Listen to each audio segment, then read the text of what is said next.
Hello everybody and welcome back to the channel. Today I'm going to be sharing with you a game between Mikhail Tal and Grandmaster Alexei Sotin. He's a Grandmaster from Russia, and as you can tell from the thumbnail, there was a really flashy ending to this game.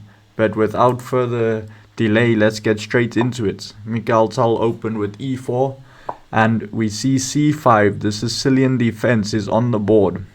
Knight to f3, e6, d4, c takes d4, knight takes d4, and a6. This is indicating the Khan variation of the Sicilian defense.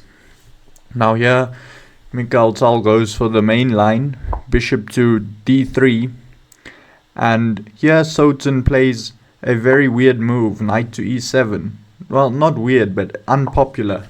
In the current Masters database, this move is only played 3% of the time, which should be giving quite concerning. But his idea is to go knight to c6, and he wants to be able to take back with the knight without having to mess up his pawn structure.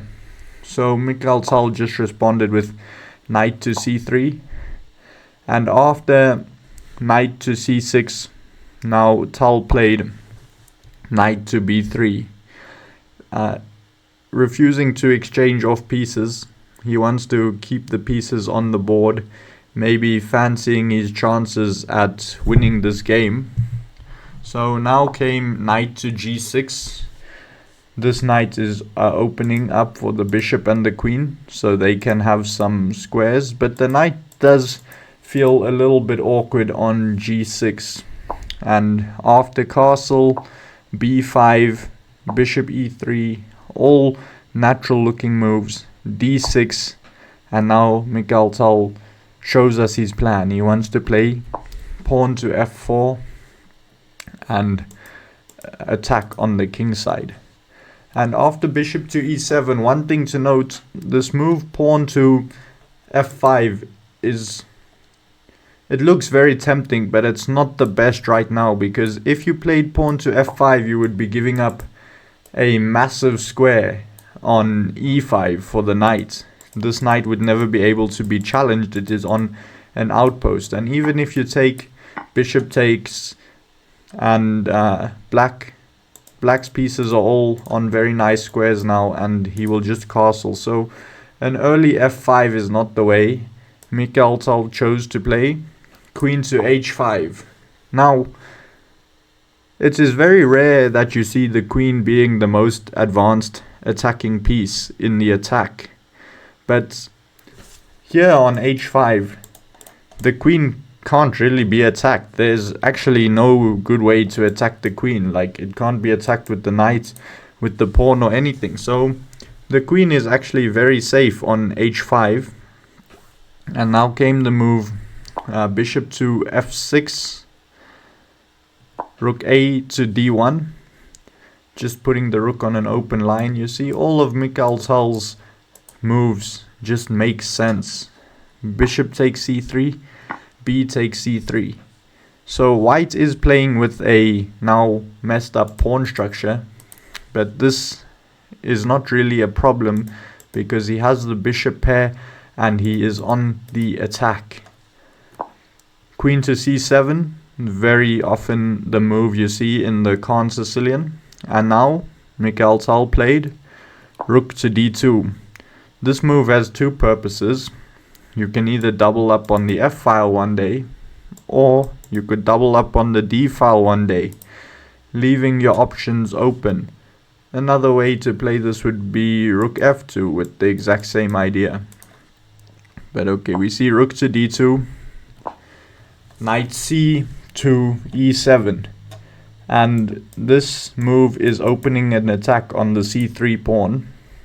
And do you think white should defend that? Like, should white play bishop to d4? Well, the answer is no, because if bishop to d4, e5 would come, and I mean the pawn would just be falling in any case. So Tal chooses knight to d4 instead. leaving his pawn to be taken. Now in the game, Sultan played bishop to d7. He did not want any of this pawn. But if the pawn had been taken, now the line that I looked at was pawn to f5. This one has to be taken because if the knight moves, pawn takes e6, and this guy is pinned actually, can't take back.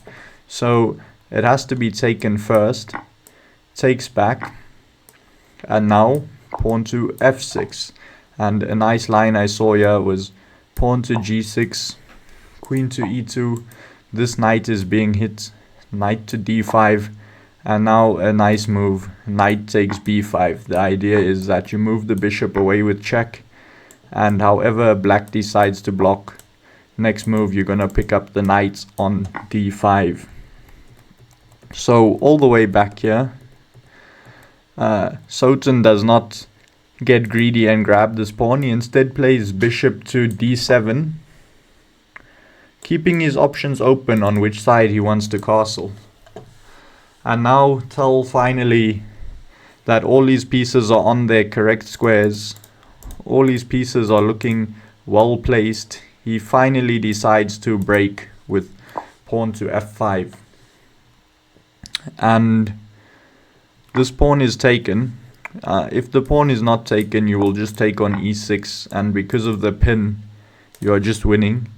So the pawn has to be taken, and now pawn takes back, knight to e5, and now comes a very nice move. You guys can pause if you want, try and solve it, but if you just want to enjoy the game, here comes knight to e6. And you can see how often this pin on the f7 pawn is being utilized. Like in every variation I've shown you, something to do with this f7 pawn not being able to move is there. And now in the game, Sultan chose to take this knight, but if you play something other like queen takes c3 for example, after knight takes g7, king to d8, white could just play rook to d1, and white is gonna have no problem winning this game with so much pressure here, and black's king is very, very weak. So Sultan has to take this knight, and now comes pawn takes, pawn to g6, attacking the queen, and this is the position that you guys saw in the thumbnail. You can pause the video if you want, try and solve it. Or if you just want to enjoy the show, here comes the Mikhail Tal queen sacrifice. Queen takes e5, pawn takes e5, e takes f7, and Sultan resigned. Well, why did he resign? Firstly, if you move this king to f8, bishop h6 is just a checkmate. So where can the king go? If the king goes to d7, now comes bishop f5, double check. Check from bishop and from rook, so the king is forced to move, and its only square is c6. And now bishop e4 would just be almost checkmates, except the black knight can block. And you can see Tal would just pick up every single piece and definitely have no problem winning such a position, which is why Sultan resigned. But if you enjoyed this game and you want to check out some more variations with the engine, the Lichess study link is in the description below, and also consider subscribing if you enjoyed the game, and I'll see you guys next time.